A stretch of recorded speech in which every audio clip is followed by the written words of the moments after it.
ছেলের ছবি প্রকাশ্যে আনলেন পরমব্রত পিয়া। জন্মের ৩ মাস পর প্রথমবার পুত্র সন্তানের ছবি ও নাম প্রকাশ্যে এনেছেন ওপার বাংলার অভিনেতা পরমব্রত চ্যাটার্জি ও তার স্ত্রী পিয়া চক্রবর্তী। তাদের একমাত্র ছেলের নাম রাখা হয়েছে নিষাদ। গত ১ জুন বাবা হন পরমব্রত।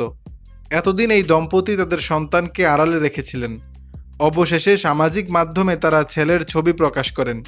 প্রকাশের পরপরই তাদের ভক্তদের পক্ষ থেকে শুভেচ্ছা ও ভালোবাসার বন্যা বয়ে যায়। দুজনেই যেহেতু গান ভালোবাসেন, তাই ছেলের নামও রেখেছেন সুরের সঙ্গে মিলিয়ে। নিষাদ হল ভারতীয় শাস্ত্রীয় সঙ্গীতের ৭টি সুরের শেষতম সুর। এই নামের আরেকটি অর্থ হল যাকে দুঃখ কখনো স্পর্শ করতে পারে না। পরমব্রত ও পিয়া আদর করে তাদের ছেলেকে নডি নামেও ডাকেন। ছেলের জন্মের আগে পরমব্রত জানিয়েছিলেন তিনি পিতৃত্বকালীন ছুটি নেবেন এবং সন্তানের বেড়ে ওঠার প্রতিটি মুহূর্তের সঙ্গী হবেন।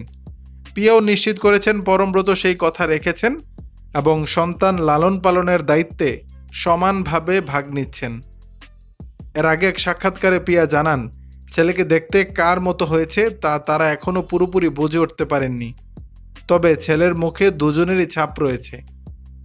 দর্শক, বিষয়টি নিয়ে আপনাদের মতামত জানাবেন নিচের কমেন্ট বক্সে।